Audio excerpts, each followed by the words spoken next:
Pido la palabra. Un programa diseñado para que se escuche tu voz.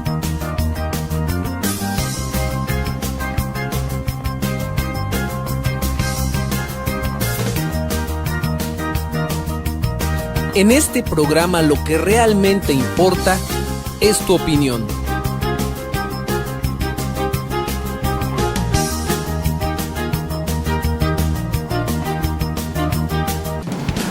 Hola, ¿qué tal? Muy buenas noches, muchas gracias por acompañarnos en una emisión más de Pido la Palabra. Hoy lunes 22 de julio de este año 2013 vamos a iniciar con un tema y con un invitado que ya tiene mucho tiempo que no hacía favor de venir, y con un tema que tiene mucho tiempo que no tocábamos, sobre todo considerando lo complejo y lo dinámico que está este asunto de las policías comunitarias o estos grupos llamados de autodefensa o grupos llamados ya de muchas formas y que además son muy ya cada vez más difíciles de definir y de entender. Mi querido Javier Morlet Macho, querido amigo, gracias por acompañarnos nuevamente. Gracias por invitarme. Miguel Ángel López Otero, gracias, ¿qué tal? Muy buenas noches. Javier Morlet, gracias, bienvenido. Pues aquí una vez más, ya arrancando este lunes, agradecer esta oportunidad que nos dan, invitarlos a que se comuniquen con nosotros al 218-9920, ya está Tina teniendo las llamadas, y también a la cuenta de Facebook que Pido la Palabra Acapulco. Agradecerle hasta donde llegue la señal de Siga TV, y como siempre al pendiente de sus comentarios. Yo nada más quisiera arrancar con un comentario que no puedo dejar de hacerlo, lo hicimos en la radio rápidamente. Sí. Es este asunto lamentable. No me digas que no, pensé que no me estaba oyendo como la otra, como el viernes pasado. Vamos. Ahora sí. Hubo un lamentable accidente el día sábado. Muere una niña de 5 años en la playa de Majagua, lamentable.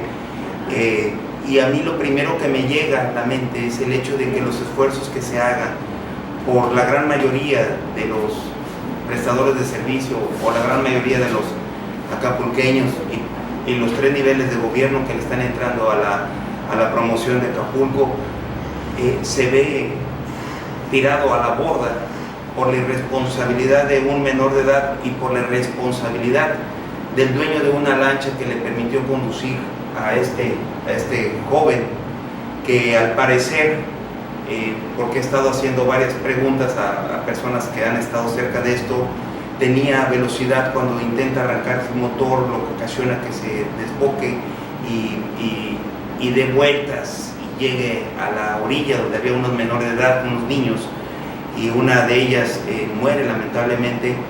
Y esto, me llega a la reflexión de que por qué se tienen que esperar a que pasen las cosas graves para tomar cartas en el asunto. Lo vimos con el hundimiento de esta lancha Júpiter en Caleta y Caletilla, y ahí sí entraron las autoridades y muere una niña acá, y ahora sí está el capitán de puerto muy atento.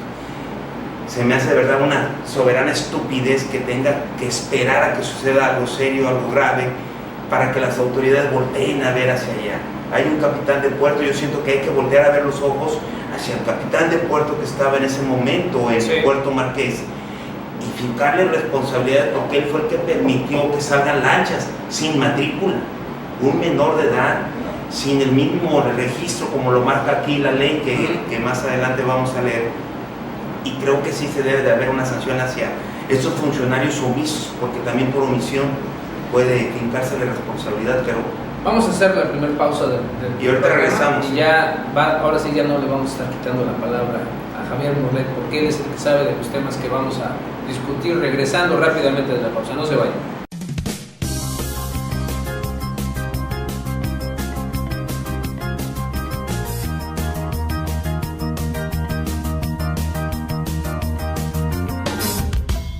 Bueno, ya regresamos. Muchísimas gracias por continuar con nosotros.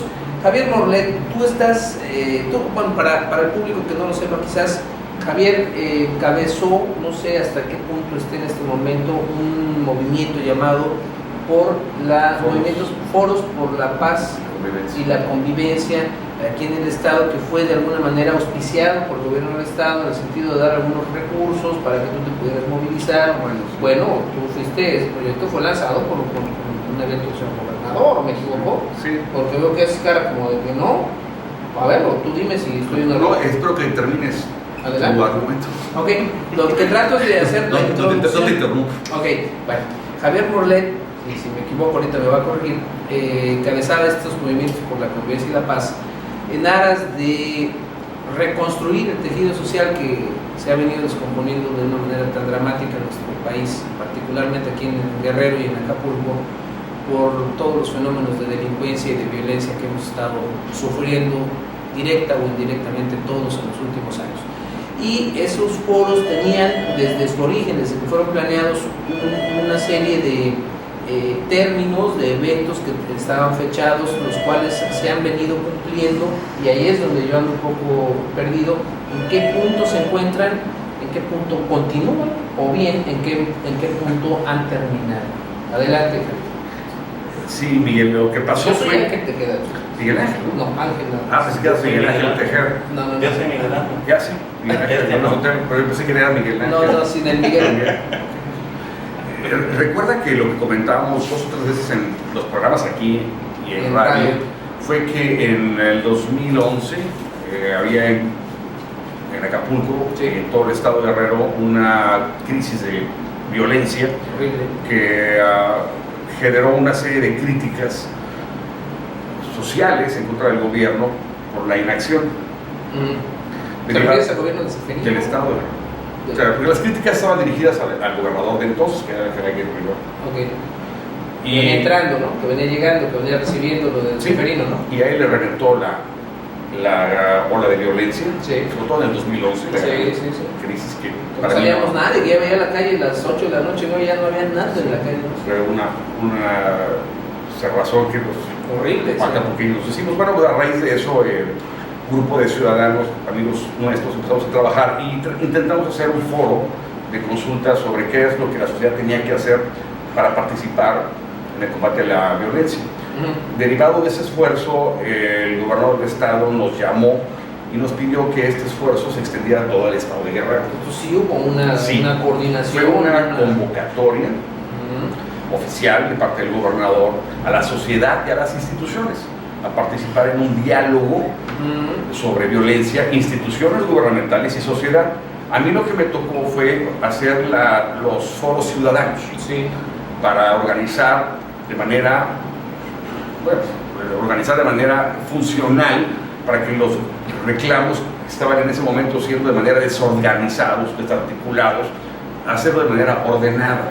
Entonces, me tocó organizar foros en toda la región del estado, Sí. donde captamos las inquietudes, reclamos y propuestas de los ciudadanos de todas las regiones, las fuimos recabando y las expusimos en un foro cumbre ante el gobernador, y no solo ante el gobernador, sino también el Congreso del Estado, Tribunal Superior de Justicia y autoridades federales que estuvieron ahí. Sí. Y ahí estuvieron todos los representantes de las diferentes regiones, le expusieron a estas autoridades sus reclamos en cada una de las regiones del Estado.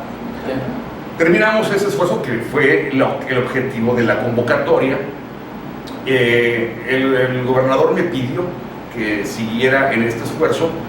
Platiqué con las redes ciudadanas que habían quedado organizados producto de ese foro y hemos decidido ya no ir a otro foro, sino hemos decidido organizar a la sociedad y nosotros como ciudadanos llevar a cabo acciones por la paz y la convivencia. Entonces hemos transformado el movimiento de un foro de diálogo con las autoridades a acciones. Entonces ahora hemos constituido la Asociación Civil Acciones por la Paz y la Convivencia, Okay, muy bien.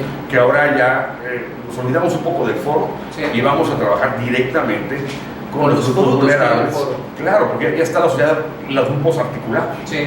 Hay grupos en todas las regiones del estado listos para entrarle.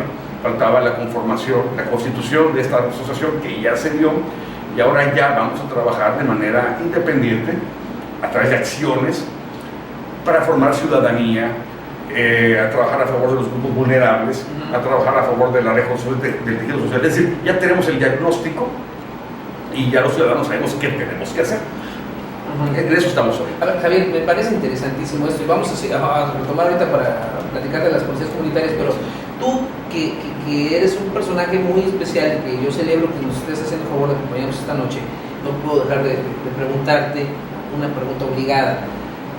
A ti te tocó conocer perfectamente bien todo este asunto de la delincuencia, de la violencia, del crimen organizado, etcétera, porque estuviste en estos foros, porque te entrevistaste con muchas personas que lo vivieron en carne propia, porque tú lo has vivido en carne propia, tú has estado muy cercano a este tema y te ha tocado vivenciar, no platicar, no leer, sino vivir muy de cerca la evolución de este gobierno.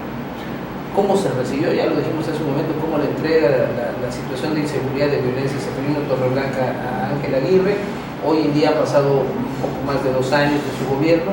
Yo te pregunto, ¿ha mejorado la situación? ¿Está igual o está peor? Pues yo considero que está igual. Yo divido el tema de la inseguridad en 4 etapas. Los que abrieron las puertas al crimen organizado. A ellos no les reventó el problema. Simplemente permitieron que las bandas delincuenciales circularan libremente por todo el estado y generó en estas autoridades estatales grandes ingresos. Ni puedo ni quiero. Pero entonces los foros no sirvieron para nada. Los foros no rindieron ningún fruto. Me estás preguntando cuál es la conclusión de la información. O sea, una cosa es ¿qué es la síntesis de todo esto? La información que yo obtengo, mi percepción a raíz de todo este trabajo. Hay responsables que han sido olvidados por la sociedad y por el gobierno. Responsables, que son sí, porque fueron los que le abrieron las puertas al crimen organizado. Autoridades por estatales. su omisión o no, por su acción. Ninguna omisión. Sabían con quiénes eran, con quiénes trataron, porque recibían dinero directamente de ellos. No me hagas decir nombres, por favor, pero todos lo sabemos. Hubo una época muy clara en el periodo histórico de Guerrero reciente que autoridades del Estado, así como en Guerrero, en otras regiones del Estado, no, Guerrero no fue la excepción, en Tamaulipas, en Coahuila, sobre todo en el norte, los gobernadores, una vez que se democratizó y que se les cedió poder a los gobernadores, ellos como virreyes decidieron abrir las puertas a los grupos organizados y darles protección a cambio de grandes cantidades de dinero. Después viene la etapa de la reacción. Un gobierno de la federal que decide actuar en contra de las bandas delincuenciales y los ataca. Descabeza bandas, esas bandas se multiplican y se convierte en un problema mayor, pero ahora ya no hay una banda a la cual perseguir, sino son pequeñas banditas más violentas que las anteriores, con menor capacidad organizativa, que se dedican a atacar directamente a la población porque son incapaces de llevar a cabo el negocio del narcotráfico de manera empresarial como lo hacían antes, porque no tienen los contactos con los que suministran la droga, porque no tienen los contactos con las que lo compran, no tienen contactos con que venden las armas, se dedican a atacar a la población. Y ahí viene la etapa de la inacción. Es un asunto del gobierno federal y yo no meto las manos y dejo que las cosas pasen. Eso sucede con Seferino. Sí, sí. Y luego viene la etapa en donde el problema revienta, que es en estos últimos años, en donde la agresión a la sociedad civil se convierte en un reclamo directo a las autoridades y una posición ya gubernamental en donde resolver el problema escapa de sus manos por la magnitud del problema y por la extensión. Si no es lo mismo atacar a una banda que a 100 banditas, que a 100 banditas que están mimetizadas en la población.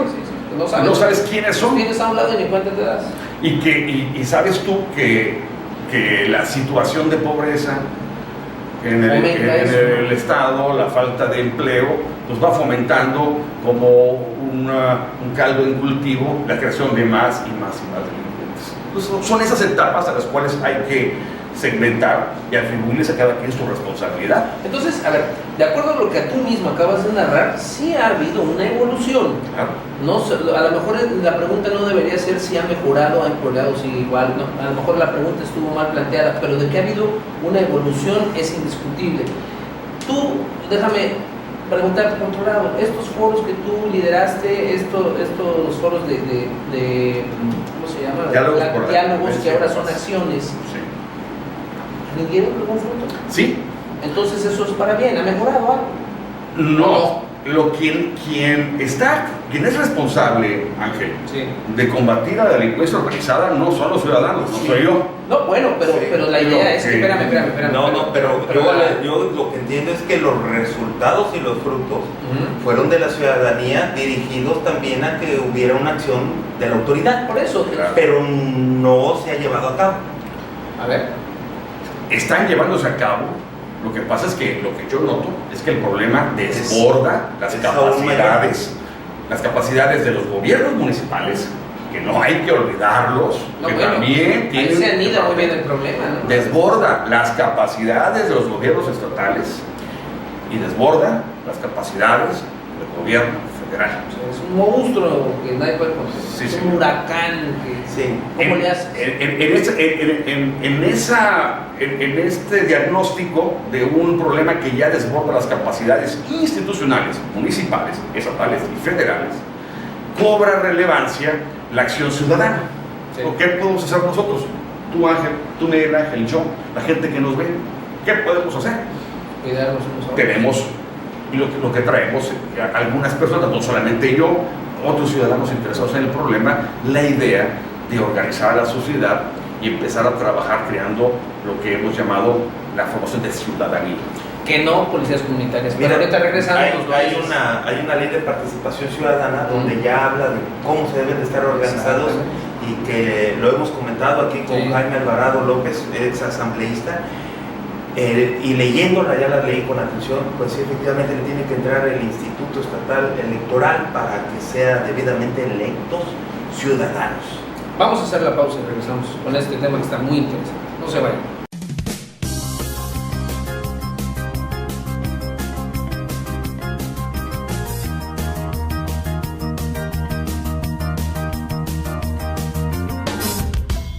Bueno, ya regresamos y es el momento adecuado para leer una llamada del químico Napoleón Galeana de la colonia Francisco Villa, a quien yo le agradezco muchísimo que se haya tomado la molestia de llamarnos. Dice: me parece magnífica la idea que plantea el invitado y creo que sería funcional en tanto no intervengan los partidos políticos para que no lo echen a perder, que sea realmente ciudadanización. Absolutamente de acuerdo con usted, querido Napoleón Galeano. Esta es una llamada anónima, como no agravia, es general. Dice: los de Puerto Marqués siempre han sido muy rebeldes. Dice: el capitán del puerto no les ha podido exigir, no hay ningún control en Puerto Marqués por la capitanía del puerto, y sí es cierto. Sí, así es. Aquí nos manda saludos la señorita María, a los tres. Muchísimas gracias, muy amable por los saludos. Fuerte abrazo. ¿Otra llamada? Y Esteban Domínguez de la Colonia Progreso denuncia: este gobierno de Walton dice de mal en peor.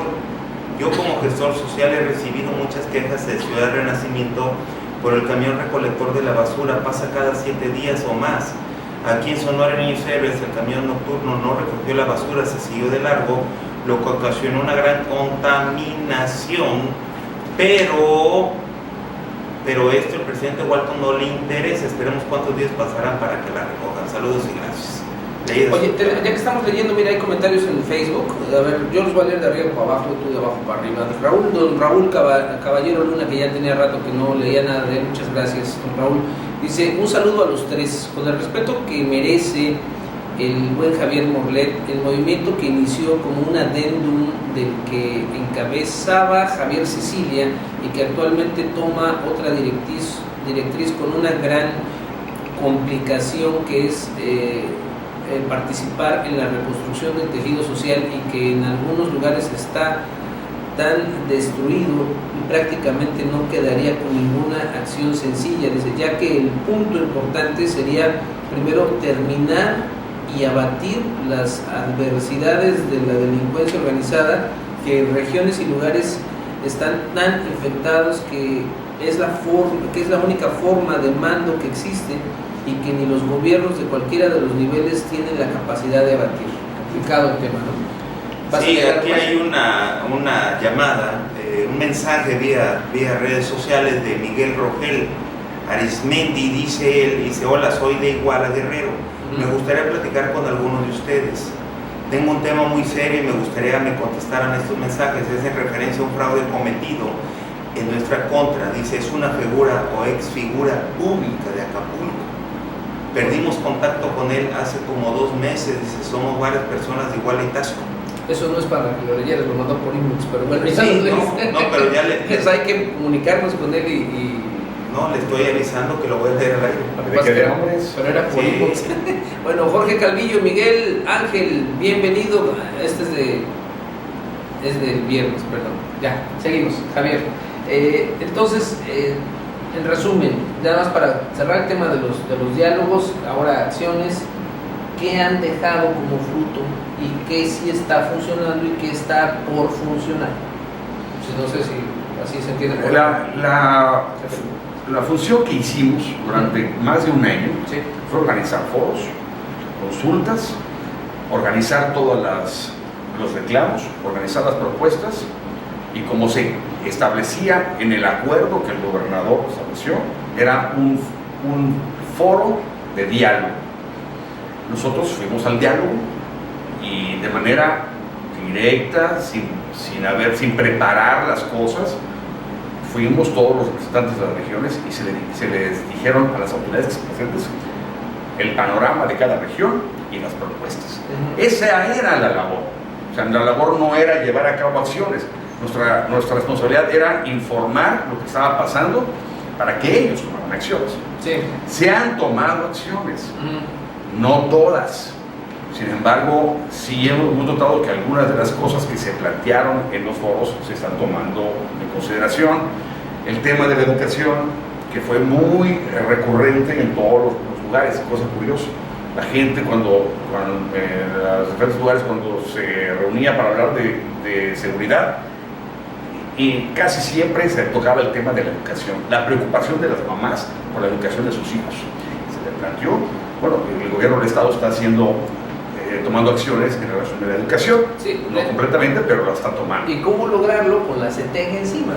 O sea, está todo el mundo en los foros diciendo debe mejorar la educación, viene una reforma educativa y salen los CETEGistas a cerrar carreteras, a destruir sedes de partidos, etcétera, etcétera. Es que por eso yo digo. Bueno, que sepan los de la coordinadora, que sepan los más que el reclamo general en todo el estado es por mayor preparación para los maestros. Eso lo escuchamos en todos los lugares. La paupérrima educación que nos están impartiendo. Sí, pero yo por eso nada más aprovecho esta coyuntura o esto que estamos diciendo, porque me parece que es un excelente ejemplo de cómo es que tenemos los gobiernos que nos merecemos, cómo la podredumbre que hay en los gobiernos es un espejo perfecto de la podredumbre que hay en la sociedad. A mí no me queda la menor duda, pero bueno, adelante, para que no acapare yo el micrófono. No, contrario, pregunta. Miguel Ángel. Sí, pues, bueno, son temas bien importantes. La organización, más que nada, lo hemos discutido aquí, lo hemos dicho claramente, que mientras estén más organizados los ciudadanos, ellos mismos van a servir también como una autodefensa. Pero creo que también yo insisto en que faltan las herramientas, ¿no? Falta una confidencialidad de la denuncia.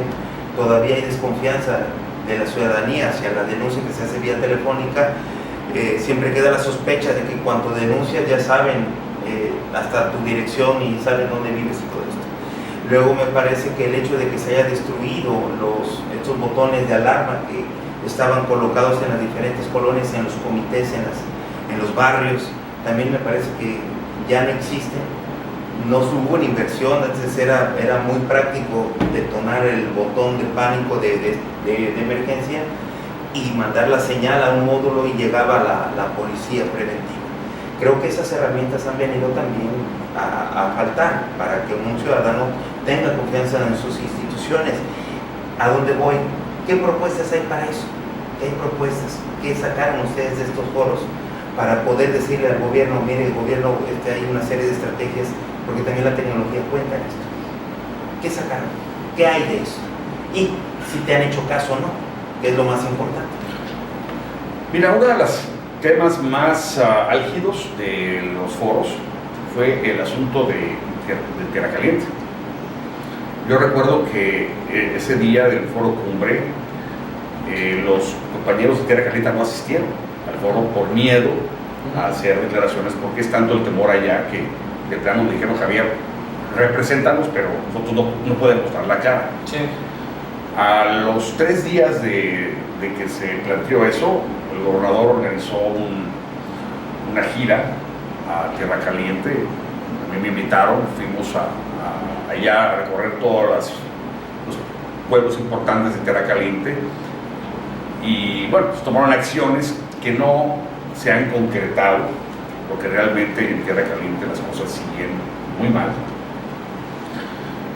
Lo que se le dijo al gobernador y a todos los demás representantes del gobierno federal, del ejército, de la marina, es que no había presencia de Estado. O sea, los habitantes de Tierra Caliente sentían que no había la presencia del Estado mexicano. O sea, de los 3 niveles de gobierno. Los 3. Hacía falta. Había una sensación de inseguridad tal. ¿De abandono? De abandono. Sí. Por más esfuerzos que se han hecho, porque yo he insistido, yo he hablado con los comandantes de región, he hablado con los almirantes, he hablado con los diferentes secretarios de seguridad pública, mandan destacamentos, mandan ejército, hacen rondines, pero realmente vigilar o dar seguridad a una región tan grande, con tantas comunidades y tan agreste, carreteras, y se les complica tanto que no lo han podido resolver. ¿De qué otro tema te quieres? El asunto de la procuración de justicia. Lo que la gente reclama es que no hay una buena procuraduría de justicia. Sí. No hay justicia en este país. Porque la institución encargada de procurar justicia no funciona. Pero hemos visto que este problema, que Guerrero es una realidad, no hay impunidad porque no hay un buen sistema de justicia. Es un problema que también existe en Sí. Hemos llegado a la conclusión de que el sistema de procuración de justicia nacional está mal. Las instituciones de procuración de justicia son del siglo XIX. Sí. Herencia de la colonia española, ya no funcionan para el siglo XXI, deben de transformarse en procuradurías modernas. Ese trabajo, construir la procuraduría desde los cimientos, toma tiempo. Vamos a hacer la última pausa del programa y a ver si ya nos toca hablar de policías comunitarias. Sí, claro, sí, de algo que se está con eso armando en cerramos. los estados, sí. No se vaya, regresamos.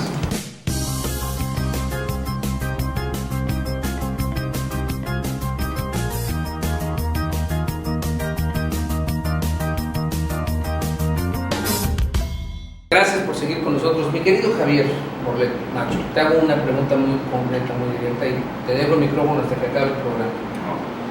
Y salvo que Miguel Ángel disponga otra cosa, claro.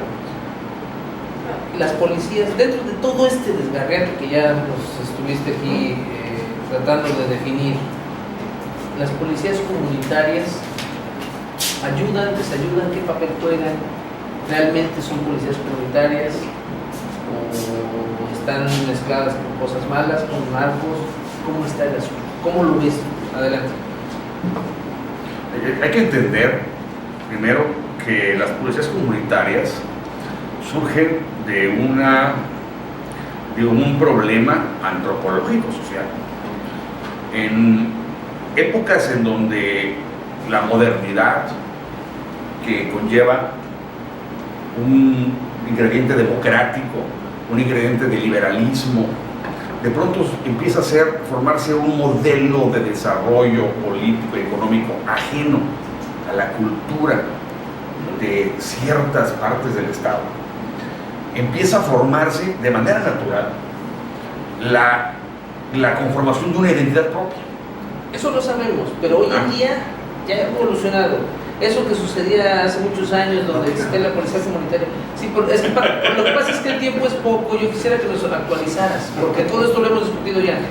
Ok, entonces tenemos dos agrupaciones que hoy están en conflicto. La CRAC, que es la policía comunitaria, que está dentro de una ley, la 701, que está perfectamente legalizada y que está trabajando, entre comillas, bien, porque tienen muchos años de experiencia, están haciendo mucho trabajo. La UPOEG, que empezó siendo una agrupación política símil de la organización de la APO, oaxaqueña, pero aquí cambió su perfil violento en un perfil de gestoría política y que empezó a funcionar haciendo gestoría sobre todo para el pago de la luz de toda la área de la montaña, empiezan a encontrar en el tema de la seguridad.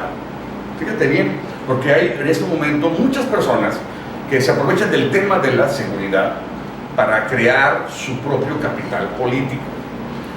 Y está bien, no es criticable esto.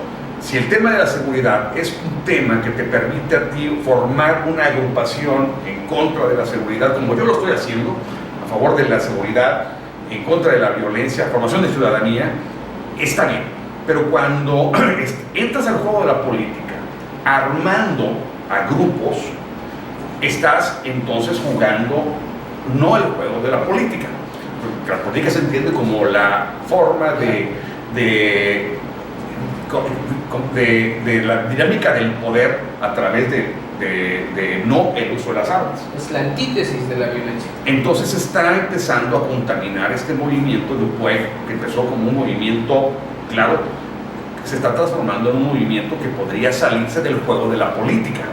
Porque entonces ya no se vale jugar a la política con armas, ya es otro juego. Entonces ellos mismos están poniendo en riesgo la viabilidad de su agrupación como un grupo político que realmente está generando beneficios a las comunidades de la montaña, al utilizar a grupos armados de las comunidades para autodefenderse, pero además, desde mi punto personal de vista, pone en riesgo a las personas que sin la capacitación necesaria para ser policías y sin el armamento requerido para enfrentar al poder de las armas de los grupos delincuentes, están poniendo en riesgo la vida de muchas personas.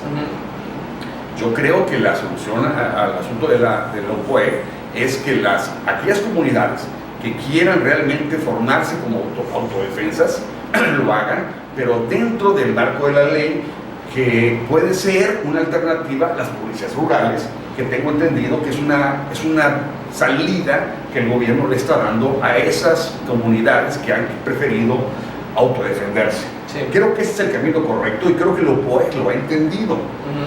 Porque se están metiendo en un tema de alto riesgo para ellos mismos. La vida de los dirigentes y de otros, está en peligro.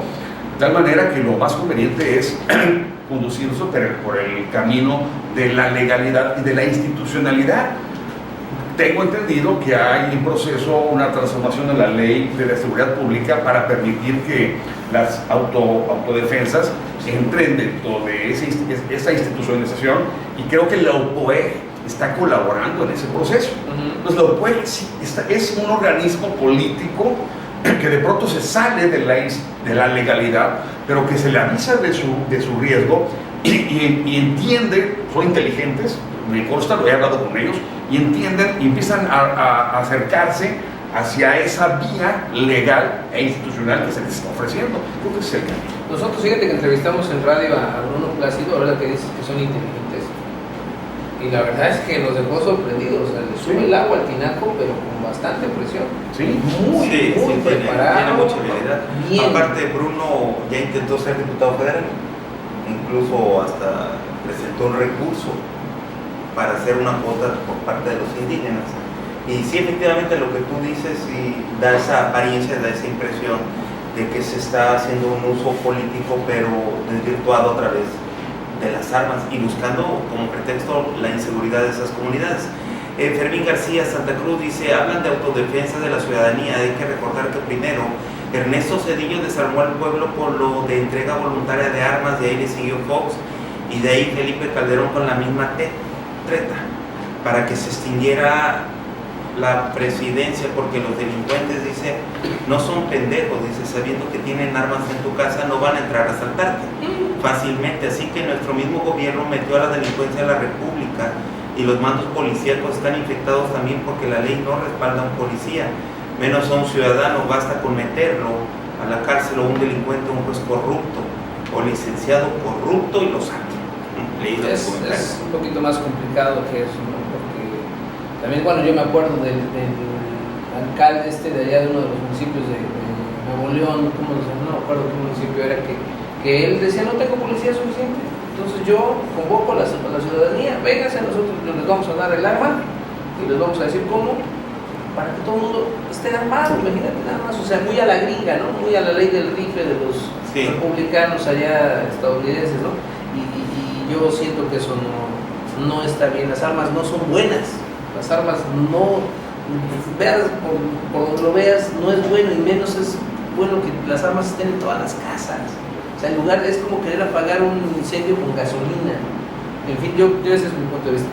Javier, entonces en este escenario, ¿qué es lo que puedes vislumbrar? Porque ya nos quedan unos minutitos y yo... Yo veo con muy buenos ojos la idea del gobernador de crear la Comisión para el Desarrollo y la Armonía de los Pueblos Indígenas. Es una entidad que se está formando para resolver los problemas de pobreza ancestrales de la región de la montaña y que sea de manera institucional a través del gobierno federal, del gobierno estatal, de los ayuntamientos. Y ojo, en esta comisión se está incluyendo la participación de los comisarios, cosa que antes no se había hecho, porque se ha reconocido que los comisarios son verdaderamente autoridades de mucho respeto en esas comunidades, y se están incluyendo estas comunidades, están incluyendo a la iglesia, porque en todos sus pueblos tienen un alto aprecio a la religión católica y a representaciones de la sociedad civil, su servidor. ¿Nada más católica también otras fe, no? Bueno, en este momento únicamente está incluida la católica porque es la predominante en esa región, casi toda la mayoría de los pueblos originarios son católicos. Sí. El intento es, a través de esta comisión, organizar todo un plan de desarrollo regional para que todas las secretarías, departamentos que tienen programas dirigidos al desarrollo de esta zona se canalicen y esta comisión lo organice para que no se dupliquen obras, se distribuya equitativamente y se distribuye de manera clara los recursos para desarrollar esta región por tantos años olvidada. Javier, desgraciadamente, la leo esta de Jorge Calvillo, amigos Ángel y Miguel, les saludo con respeto, como siempre pido la palabra en solidaridad a su invitado, al señor Morlet. Presumiblemente en su esfuerzo emprendido lo han dejado solo gobierno y sociedad, pero no hay mejor lucha que la que está haciendo. Me encarno en su pena porque lo he vivido en carne propia, aunque no de la misma forma. Solo me resta decirle al amigo Morlet que no claudique en su cometido. La justicia divina está por encima de la justicia del hombre. Muchísimas gracias, Javier, y también gracias por supuesto a ustedes. Nos escuchamos y nos vemos el próximo miércoles. Que descanse y buenas noches.